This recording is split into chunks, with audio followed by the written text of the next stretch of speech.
person due to unforeseen circumstances. Anyway, for those that didn't hear, this is an educational and informational meeting. It has nothing to do with accusing local governments of any wrongdoing. Please make sure your computer is on mute so we don't hear dogs in the background. And I think that's it. I'm going to turn the meeting over to Candace to introduce our speaker. Thank you, Candace. Thanks, Lynn. Our speaker today is Jeff Roberts. He is the executive director of the Colorado Freedom of Information Coalition. The coalition is a nonprofit up in Denver. It was founded in 1987, and its mission is to monitor legislation and advocate and educate the public about the state's sunshine laws, which include both the open meetings laws and the open records laws. The Freedom of Information Coalition publishes a sunshine law guide. I've put the link into the chat, and Jeff will probably be referring to that guide. So if you want to have it handy, go to the chat and you'll find the link. And the coalition also has a hotline. So anybody who needs guidance, a quick answer. I'm sure a lot of press take advantage, reporters take advantage of that. Jeff himself, before becoming executive director of the coalition, is a former editor and reporter for the Denver Post. And I'm sure that, and maybe Jeff, you'll address this, the connection with journalists in the state and how your organization helps them out too. So with that, we'll turn it over to Jeff. Hi, everyone. Thanks very much for inviting me today. CFOIC has been around since 1987. I've been doing this job for the last 10 years as executive director, and our main mission is to educate the public and the journalism community in Colorado about their rights under the open government laws. And we do also advocate for government transparency and try to make changes in the legislature, usually working with other groups. And yes, we have a relationship with both the Press Association and the Broadcasters Association to serve journalists. And so a lot of the questions that I get are from journalists, but 40% of them actually are from the public. And occasionally people who serve on government boards want to run something by us as well. So anybody really, we open it up to anybody. Our resources are free. That guide that Candace mentioned that's on our website is free, and I think very comprehensive, and I try to keep it updated. So like I just updated it recently with the 2023 changes to the law and some recent court rulings. And so when anything really comes up, that's the beauty of actually having it online like that, where I can just go in and make changes and update it. And so I'm going to share my screen and just quickly go to the website to show you that. It is coloradofoic.org. And the other thing that I do, so here's the Sunshine Laws guide there. There's all sorts of topics on the side that'll take you to different things like the open meetings law and different aspects of it. You just click on that. I'm actually starting to play with the idea of creating an AI powered interface to this so that somebody could actually ask it questions. So I'm going to see where that idea goes and whether that will end up being useful or not. But the other thing that I do quite a bit is write about the issues that are happening with open government in Colorado. And a lot of that, again, is with the intention of keeping the public informed.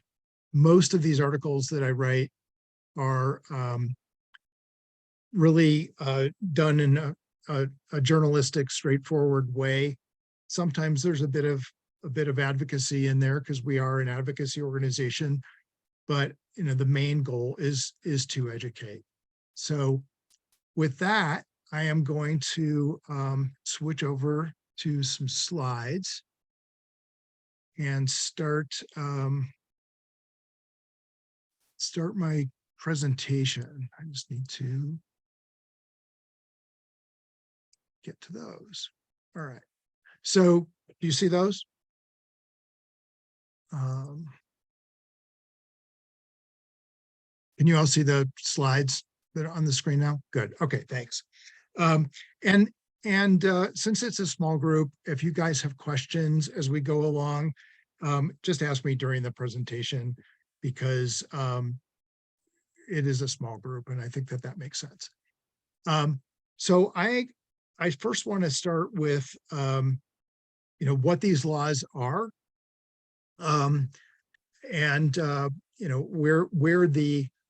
where the access, where your right of access actually comes from. We have the First Amendment, which has freedom of the press and freedom of speech.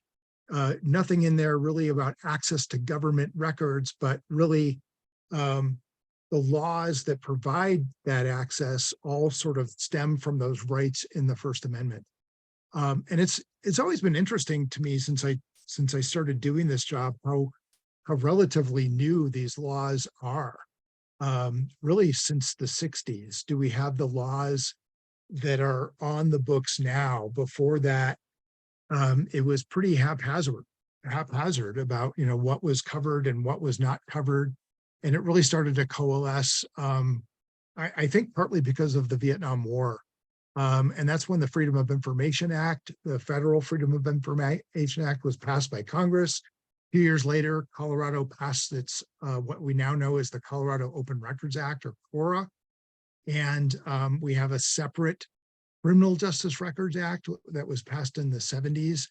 Your access, the presumption of your right to access information in those two records acts is pretty different. The presumption of openness is much greater in CORA, the Open Records Act. And then there's a whole other set of rules governing access to court records and the administrative records of the courts, which are not covered by CORA. And then, of course, we have the Open Meetings Law, which was part of the Sunshine Act of 1972. It's what the voters of Colorado decided they wanted. And I like to go back when I do these presentations to why all this matters. Why is it important to have these laws? And the Colorado Supreme Court, I think, said it really succinctly in a ruling in 1983, which is actually a relevant ruling right now because of some lawsuits happening against the legislature that deal with state legislative caucus meetings. And so it was in this context, but they sort of succinctly said that these laws are important because self-governing people need information about government to shape their views of policy, to figure out how to vote in elections, and to hold people in government accountable, which is obviously an important aspect of what journalism is about. So that's why we have these laws. They're really important for public's ability to access, to know what their government is doing. They lay out sort of the rules of the road. And so, as I mentioned, I'm going to start with the Open Meetings Law. That's what Kansas suggested that you all might be the most interested in. And there are some really timely things happening with that right now, both at the local level and at the state level that I'll mention during my presentation, because I think it gives us some really good examples to then help us all understand what these laws are about and what the public is entitled to. So yeah, this was passed by the voters of Colorado 50 years ago. Really originally just applied to state public bodies like the legislature. In 1991, the Sunshine Law, the Open Meetings Law, was extended to local public bodies in the same sort of fashion that the voters passed in 1972. In fact, one of my board members, who's a lawyer, really wrote the law, and that became the law in 1991. A guy named Tom Kelly, the lawyer. But the Open Meetings Law starts with a really powerful statement. It says that it's declared to be the public policy of Colorado that the formation of public policy is public business and may not be conducted in secret. So that's what this law is all about.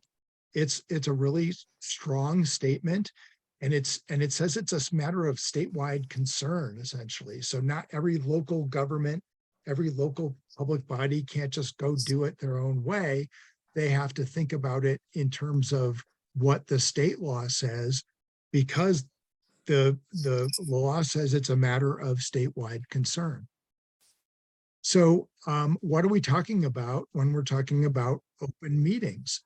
So for a public body, and you have essentially two different types of public bodies. You have state public bodies, like the legislature, like a state commission or a state board of education, for instance, or a board of higher education. It's a quorum or two or more members. So it's actually a much smaller number. And this is an issue right now in this lawsuit, one of the lawsuits that was filed against the legislature recently, which I'll talk about. For a local public body, which is probably what you're thinking about most often, like a school board or a town board or city council or a special district board, it's a quorum or three or more members, whichever is fewer. And so they could meet, it doesn't matter whether they're meeting in person or like we're doing right now over Zoom or some other way. Those meetings are supposed to be open to the public. And really, it's not just those specific boards, but it could be a advisory board to the county commission, for instance, if they set that up, or something like that. So it's really pretty widely encompasses a lot of different types of entities.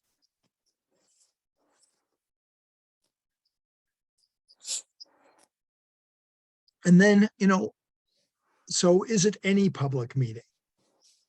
Really, it has to concern public business. And what that means, according to some court rulings that we all have to abide by, or that the government bodies have to abide by, is that the meeting has to relate to the public body's policy-making powers, their policy-making function.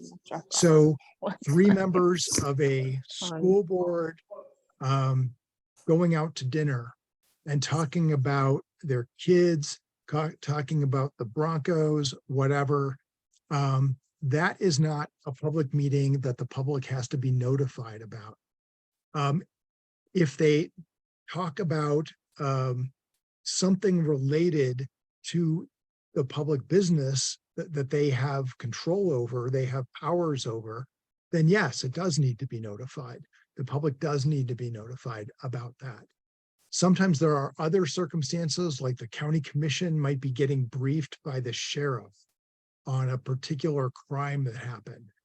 And I use that example because I've heard of this before in another county where they didn't open that meeting, and essentially, they were just being informed about something that they didn't have any kind of policymaking responsibility over. So you can make an argument that that one maybe didn't have to be open.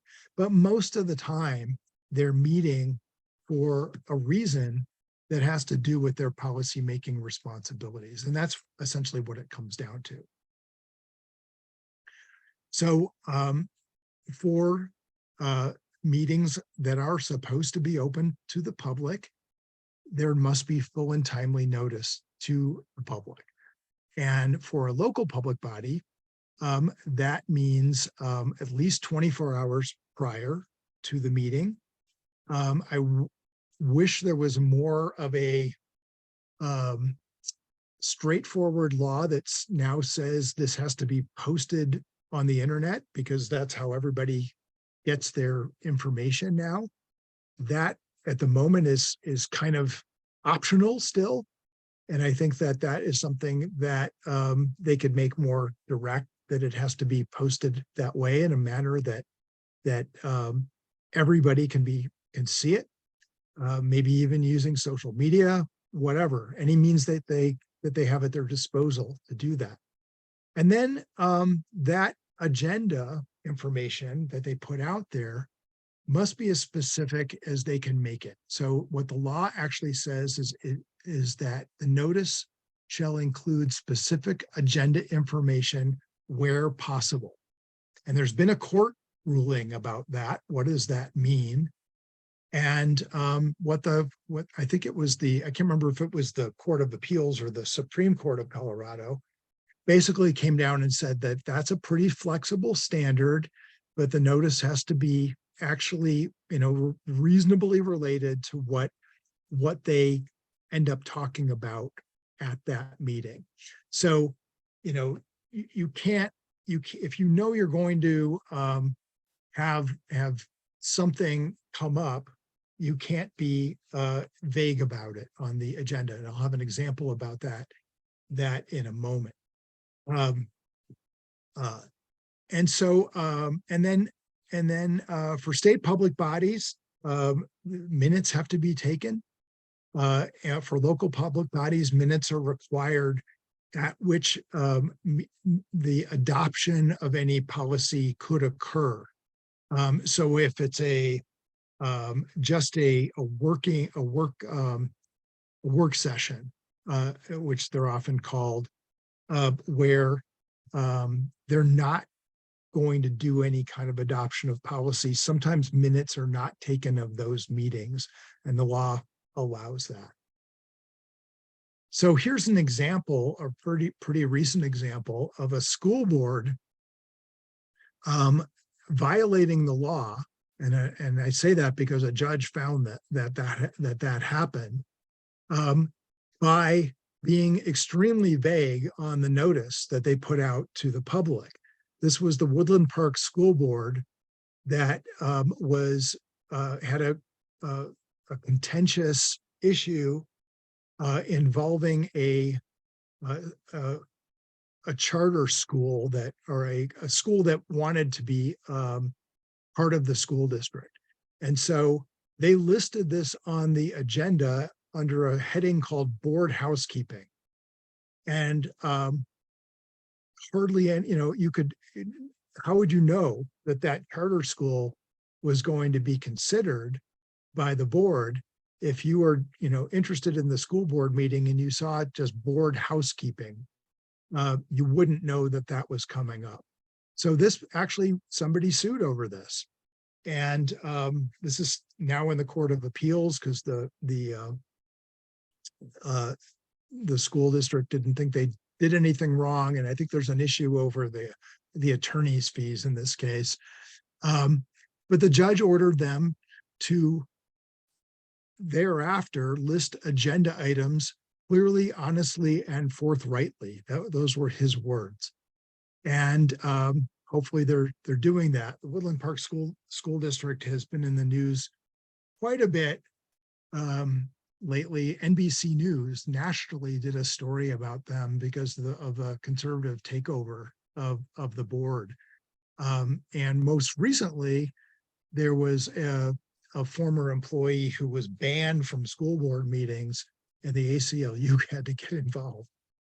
So they're getting a lot of attention lately. But this is an example of what I'm talking about is notice that is not sufficient. It didn't tell the public really anything about what was going to come up at that meeting.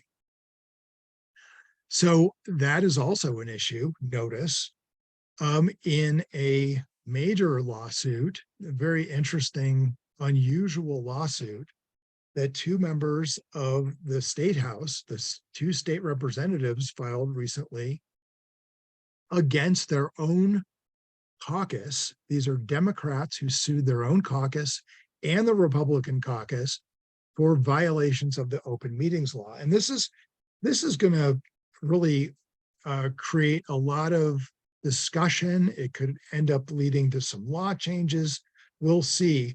But essentially what they were saying is that their fellow House members were violating the open meetings law by not properly noticing caucus meetings, which the Colorado Supreme Court in that 1983 ruling that I quoted from have said are open to the public, must be noticed to the public, that they're not properly noticing those.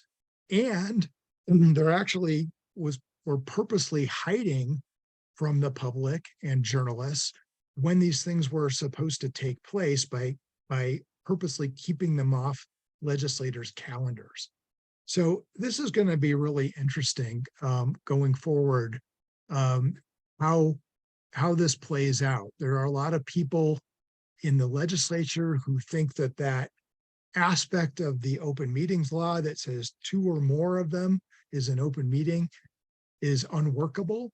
And maybe they have a point to some extent, but we're gonna have lots of debate and discussion about that. Another aspect of that lawsuit involves the use of disappearing messaging apps. Coincidentally, I knew this was an issue, and CFOIC has a relationship with the University of Denver Law School where periodically law students do reports for us.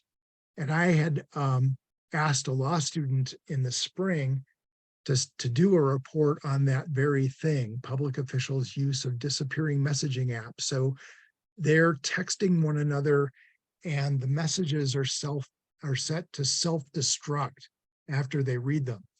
The problem with that is that they're not kept for people to be able to request under the open records law.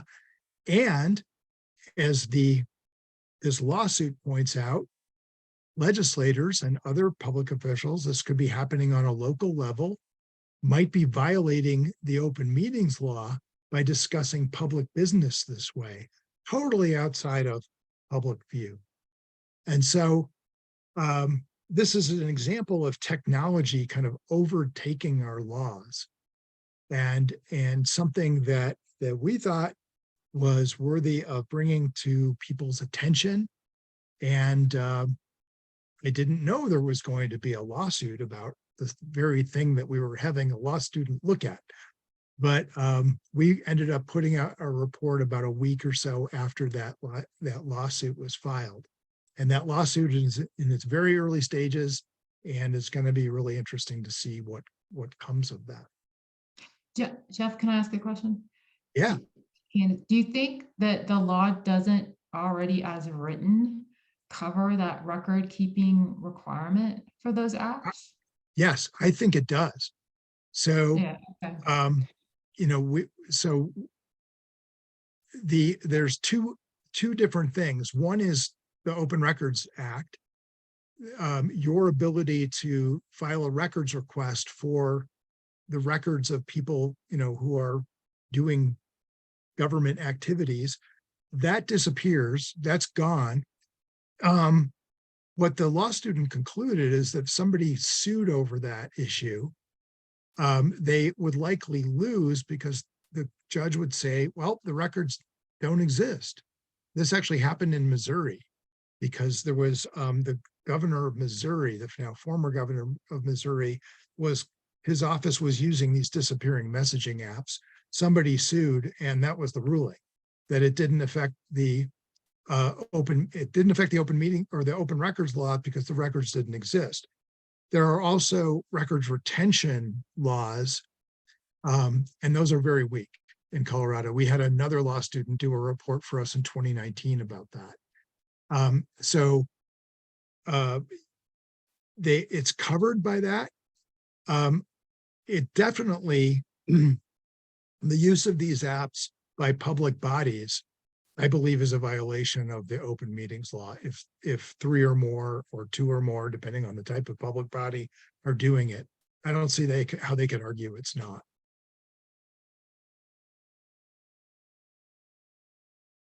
So related to that, emailing and text messaging.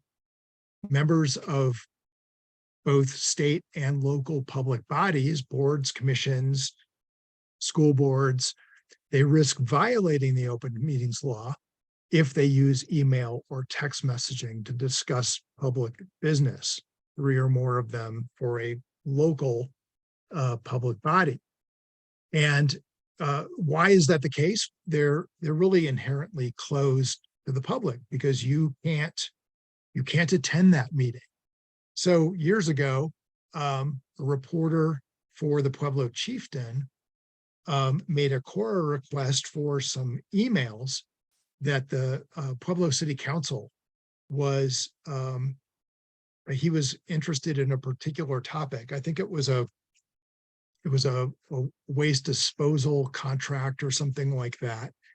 And his Cora request found 3 members of the county, or the city council, discussing this public business on email. Well, that's a violation of the open meetings law. And he wrote his story, and there was a lot of outrage about that. And there was actually ended up being a recall movement against some members of the city council because they're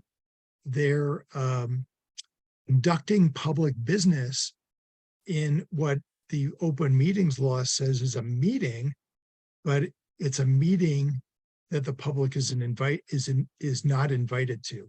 And even if you could Cora for the records after the fact, first of all, you wouldn't know about it, the meeting to Cora for those records, but you're not allowed to participate. You're not allowed to watch in real time, which is really what the open meetings law is about. There was a clarification passed to the open meetings law a few years ago, which says elected officials can exchange emails about scheduling, their availability for meetings, to just forward, a constituent's message about something, whatever, as long as they don't discuss the merits or substance of it in those emails. So they have to be really careful about that. So if you're on a board, a special district board, you've probably been told to really be very careful about what you send to other members of the board, either by text message, by email, whatever. You're really not supposed to be talking about the merits of whatever it is, the substance of it. You can use it for scheduling and that type of thing. If you're talking about 3 or more of you. And that's what constitutes a meeting under the law. So another type of meeting that has come up recently in the court system is what is called a serial or daisy chain meeting. And what that essentially is are private one-on-one discussions amongst members of a public body that essentially involve the same topic, and those discussions are passed along to a second, third, fourth member of the public body. So it's a way of circumventing the quorum requirement of the open meetings law by saying, oh, we're just going to meet one-on-one to talk about this, but we're going to share what we said with other members of the public body. And we don't have, it is not something that the open meetings law lays out and says, don't do this. But this went to court, and a district court judge in Douglas County said the Douglas County School Board violated the open meetings law when they did this. And they did this not only to discuss whether the superintendent should be fired, but they actually fired him this way.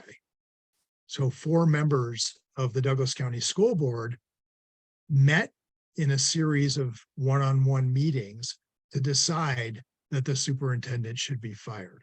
And the judge said, that's a violation of the open meetings law.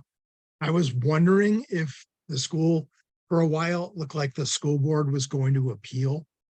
And, when you appeal, then you have the opportunity to make what's called case law, which goes up to the Court of Appeals, perhaps the Colorado Supreme Court, and you have them weigh in and say, this is how we interpret the law for everybody.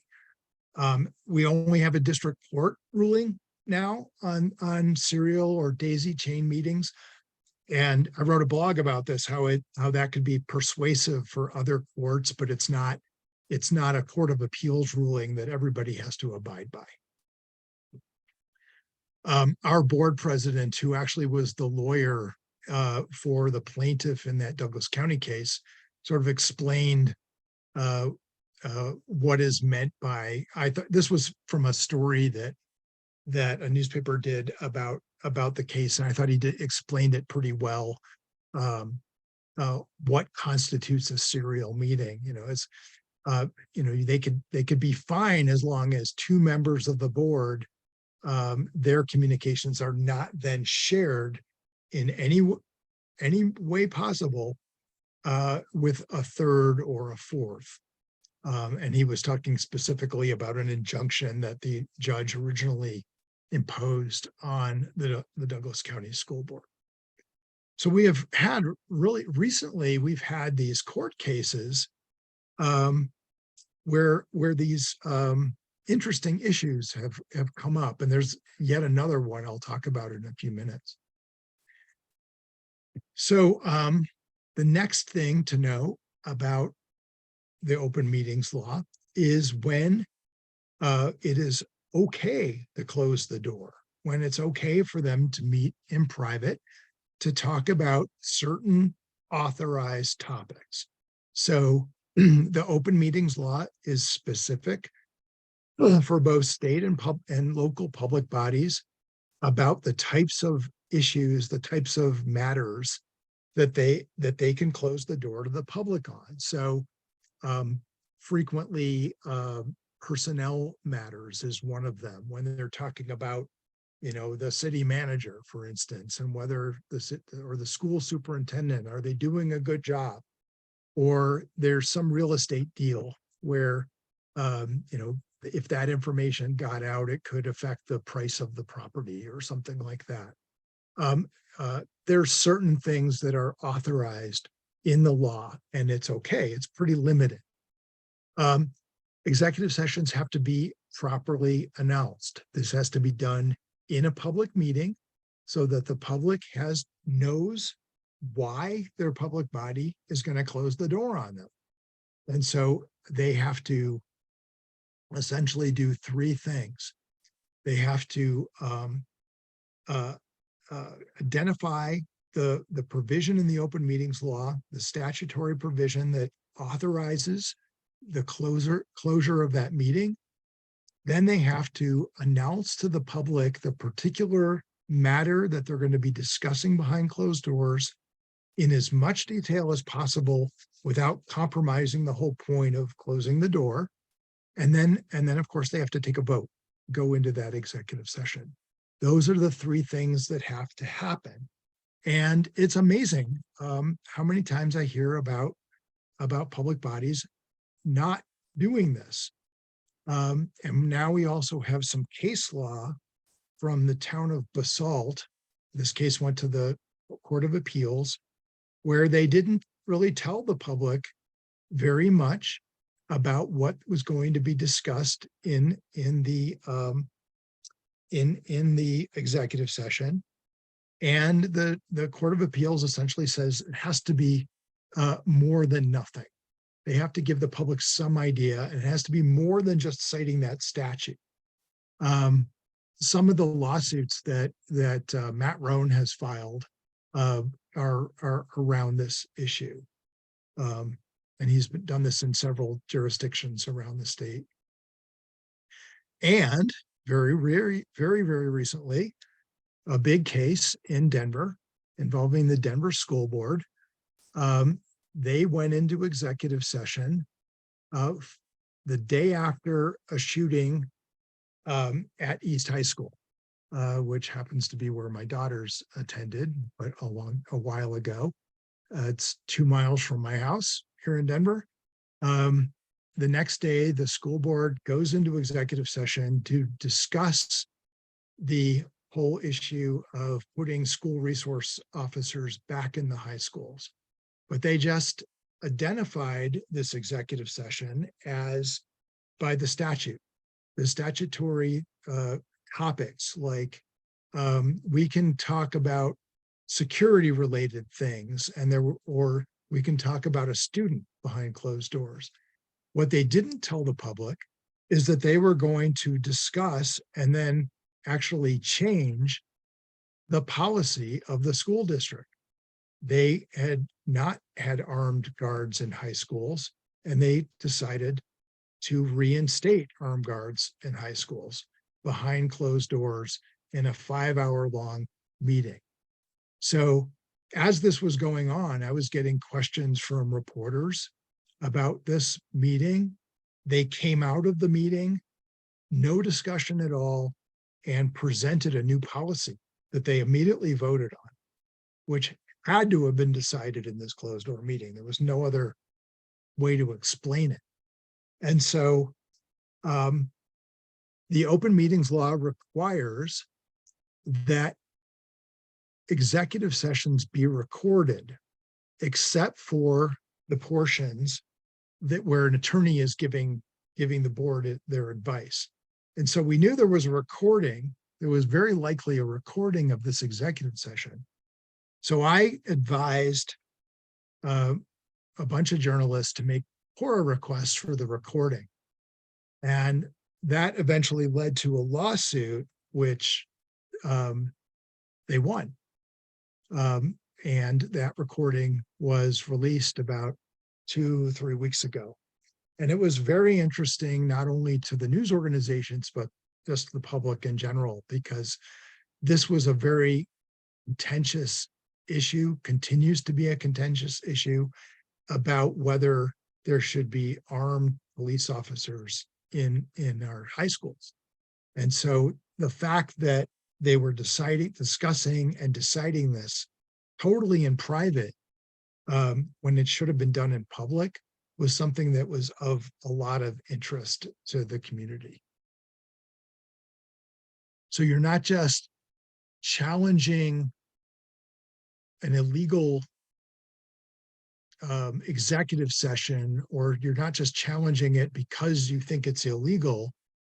You're challenging it because, number one, it should have been done in public, and there's a recording that could be released that the public is really interested in, and they were.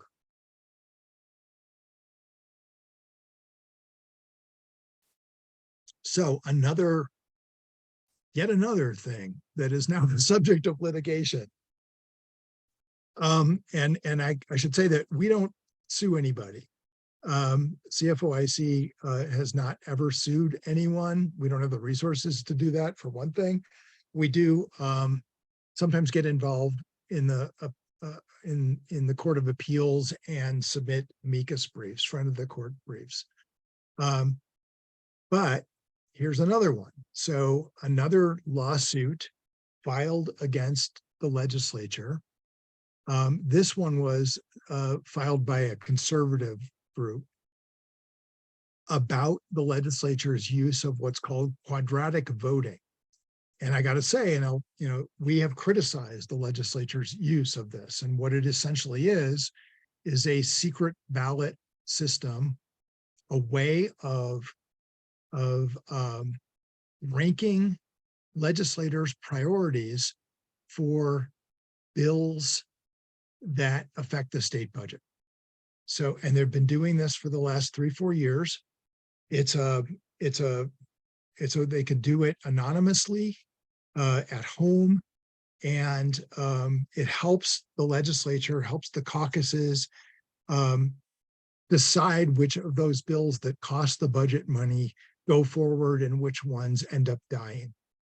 And so when we heard about this, and KUNC radio and public radio did stories on this, and they interviewed me, and we ended up writing a letter to the legislature about this, of why we think it violates the Sunshine Law, because caucus meetings are supposed to be open. They're doing this as caucuses. There's actually a provision in the open meetings law that outlaws the use of secret ballots. And they're also doing this electronically, and those meetings are supposed to be open. So we pointed this out. KUNC has done several stories about this. And lo and behold, there's a lawsuit, which is filed by a conservative group. So yet another lawsuit about the open meetings law that will be really interesting to follow and see what happens here and how things are changed, or if they are changed as a result of this. Jeff, can I jump in and ask a question about that? Please. Um, I'm just thinking about how you sort of like, if you're in the legislature or maybe in some other bodies, and you know, you kind of have whips to find out where people are on things, and you need to do some strategizing. And as a practical matter, right, that can't all happen in public. So if you've turned yourself around and said, hey, you know, that's a legitimate, I think, interest in getting the business of the legislature done, or maybe business of some other large bodies done. How would you say, as in your role, right, as Yeah. an advocate for open access, how would you say you kind of slice that, you know, thread that needle? Yeah, and I think that's a really good question, and that's going to be the essence of what these lawsuits are about in some ways.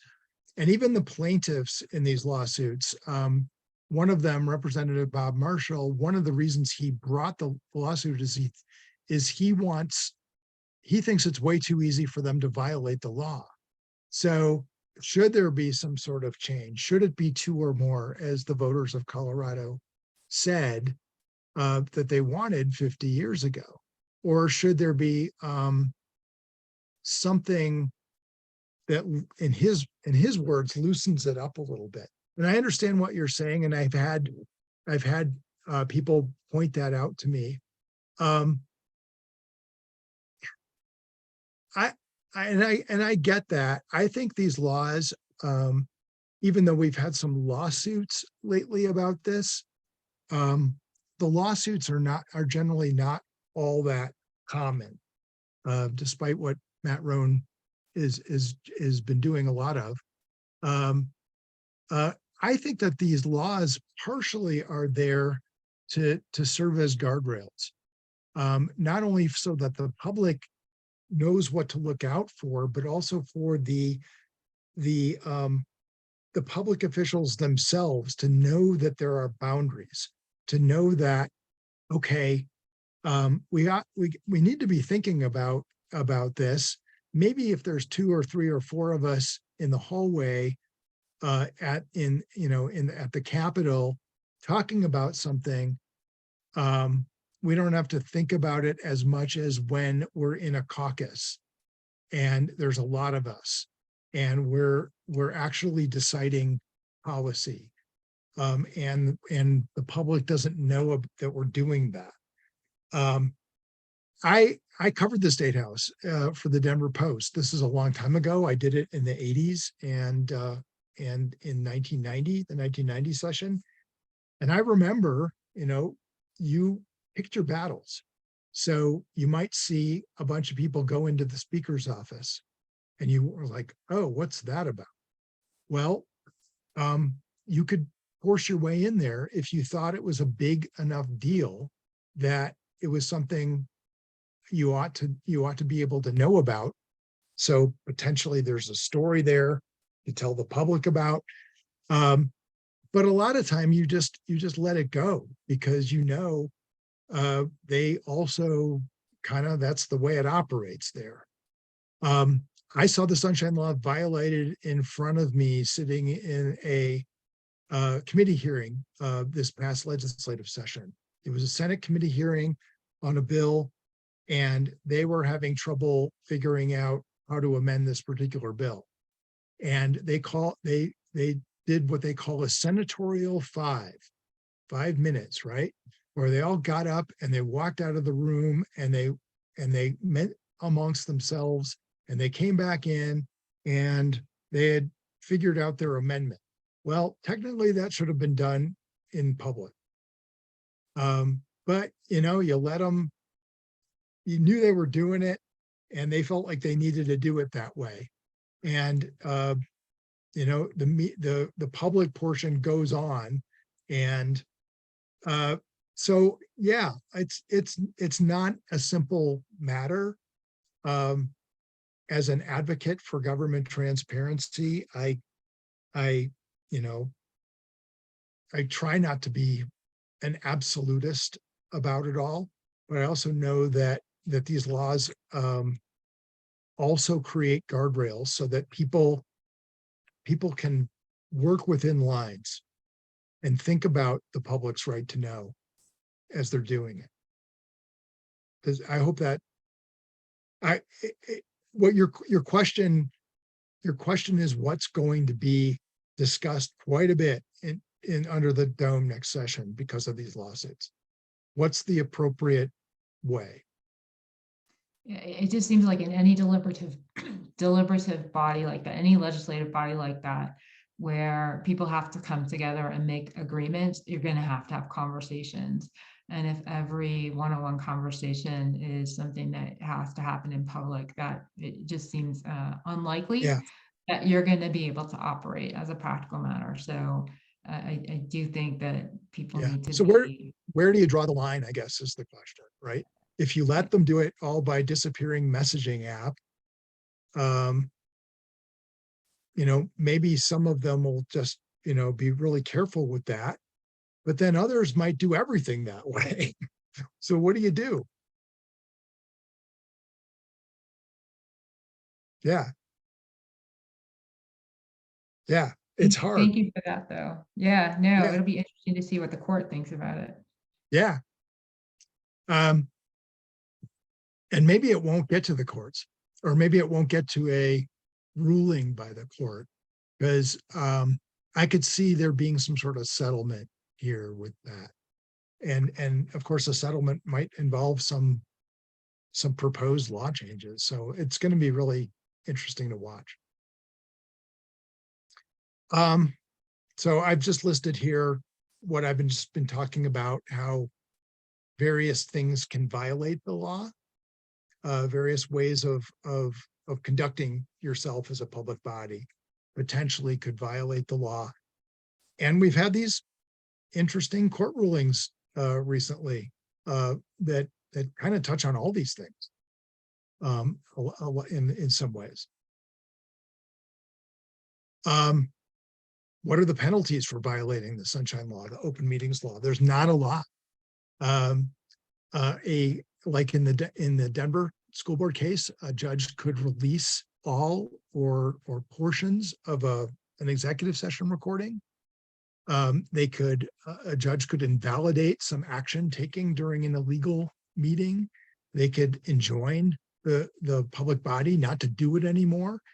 And then, of course, maybe this is the biggest portion of it, or a big portion of it, is that the person bringing the lawsuit would get their it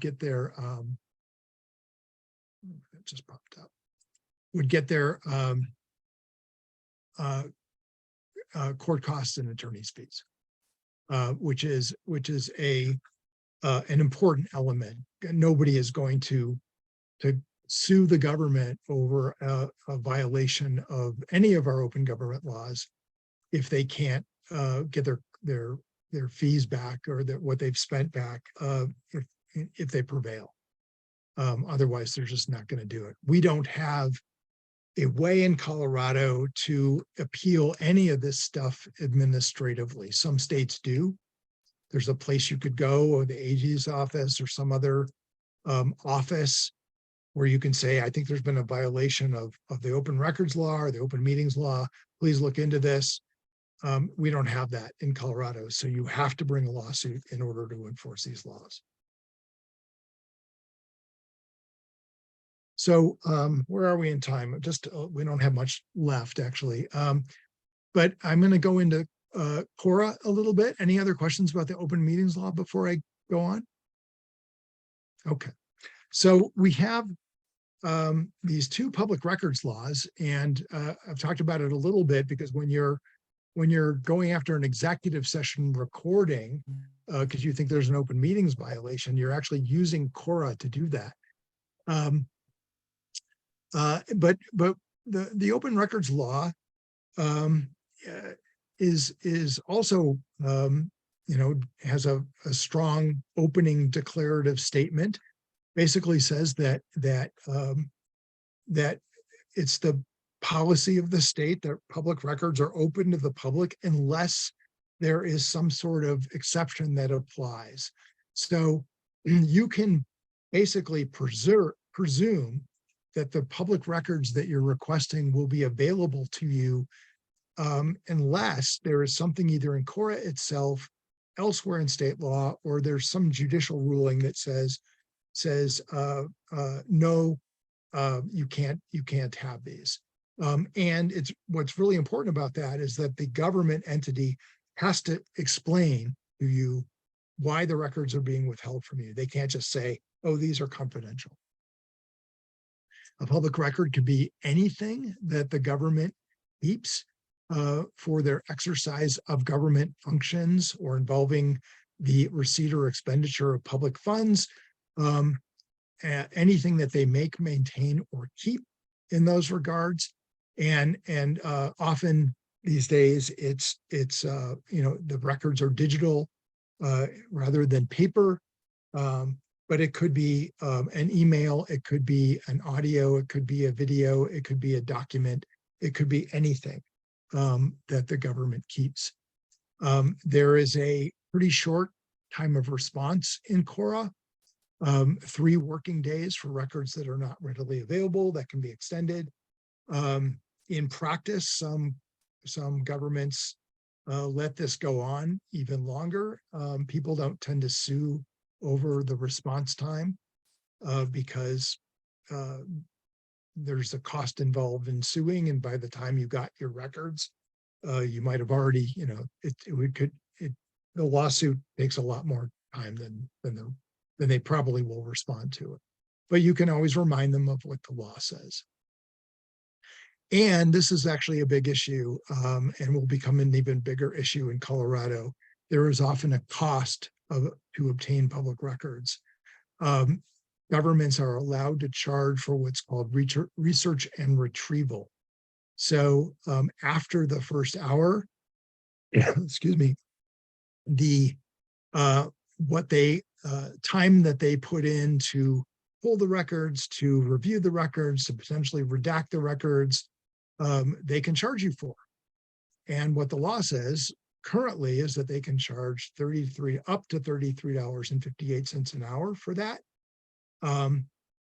Times a lot of hours, that can be a lot of money. We've had we've done a report on this that a law student did for us. We've had many examples of people being priced out of Cora requests because of what governments say it's going to cost to fill their request. And it's often hard to know whether it actually does take them all this time or not. Or are you just paying for their disorganization, for instance? If you read my blog, you'll know that I write about this issue quite a bit. This is something we've been trying to get addressed in the legislature so far with not much luck. The rate, the hourly rate is tied to inflation. We know what's happened with inflation the past couple years.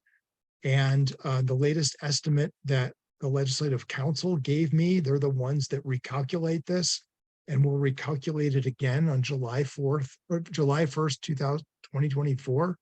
It's going to go from $33.58 an hour to probably $41 an hour.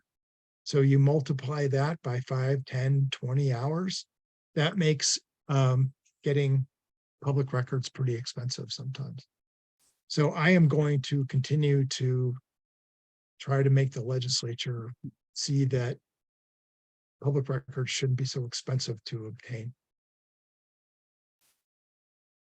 There are a couple of categories. We don't have much time left, so I'm just going to go quickly over these.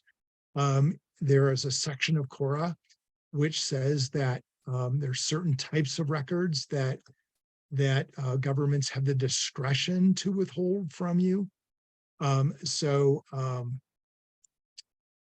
For instance, email addresses that people provide, it's now been expanded to other information that people provide to government entities. They can withhold that from you.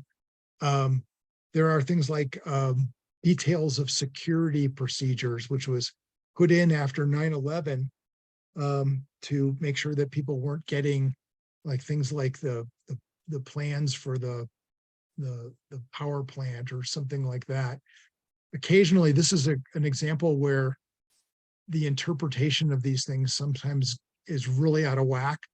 There was a reporter for the Boulder Daily Camera who was just doing a feature on the mascot for CU, Ralphie the Buffalo, and she asked for some records about where they keep Ralphie, and they denied her the records under this post 9/11 provision in the law, which was silly. And then she quoted me about it. So you always have to kind of make sure you look at these denials pretty carefully. And then there's a section of Cora where they have to deny you certain types of records. So student information, for instance, is private. And certain things like trade secrets of companies and things like that. Personnel files is in there too. And what we're talking about are the personnel files of public employees. But that is been very narrowly defined by the courts to mean their personal information, not really the records of their job performance, which is often of interest to reporters who are covering government. Somebody's put on leave, somebody's fired, the city manager, the whatever. And, you want to get those records. And, sometimes when we encounter these kinds of denials, letters from lawyers can be helpful in getting those records released when we point out what the courts have said about this. Because the public needs to know when the city manager is fired or put on leave, you need to know why that happened. It's the public's business. Emails, we talked about when it's okay to send or not send an email in context of the open meetings law. When are emails available to you through Cora? And essentially when you're talking about emails of people who work in government, and essentially what it comes down to is the content of those emails. If the emails are just about their personal lives, that is not available to you. If the emails concern public business, that's when they're subject to Cora. And we actually do have a court ruling about this that concerned the several years ago, the Arapahoe County clerk and his deputy who he was having an affair with. And the Denver Post and the Rocky Mountain News wanted those messages. And the courts ultimately said you can have the boring part about the county budget or whatever, but not about their relationship. So that's generally how to look at those things, if the emails have to do with public business or not. And it really doesn't matter whether they're sent or received on public or private devices or accounts. I'm going to stop because it's 12:30 and we've pretty much covered this stuff. There's a few other things in my presentation. Everything is on that. We were going to 12:30. Is that correct, Candace? Yes, it is. And I'm going to apologize to you and everybody else. You keep going. I need to drop for a work call, but you keep going, and Lynn and John will take care of all the Zoom logistics. And thank you so much Yeah. for doing Well, this. what I'm going to say now is that if anybody has any questions, I have to get to a meeting pretty soon too. That's outside, that's away from my house. But if anybody has any questions, I'm happy to take any of those. And of course, you're always, and there's Terry. She's on the call. Hi, Terry. I'm happy to answer any questions if somebody ever wants to send me an email or give me a call or whatever. May we ask questions right now? Of course. So Okay. just to bring it home, so I can, because it always helps to have examples that are close to home. Like when our county commissioners went into a closed session when they sold the courthouse, and there were several bids, I think maybe 5 or 7, and I was unclear why they were able to go into a private executive session when they did that. They've done it twice that I'm unclear on. And part of it is the courthouse was sold not to the highest bidder, but to someone who actually came in after the deadline. So it seemed like there were, I don't know if that's several violations. I don't know law enough to know how this works, but in that situation where they went into executive session, why would have they done it? You touched a little bit on the real estate, maybe. Right. So there is an authorization in the open meetings law, and I'm looking at my guide about what exactly it says about that. And it's pretty broad as far as what it allows them to do. They can discuss the purchase, acquisition, transfer, sale of any real property in executive session. So that's pretty broad about how they can go behind closed doors and do that. Once they are ready, to make, they have the information that they need and they're going to make a decision about that. That all should be done in a public setting. Really, decision making is not what is permitted behind closed doors, and the public is entitled to some discussion about things like this, like they were about what I was talking about with the Denver School Board.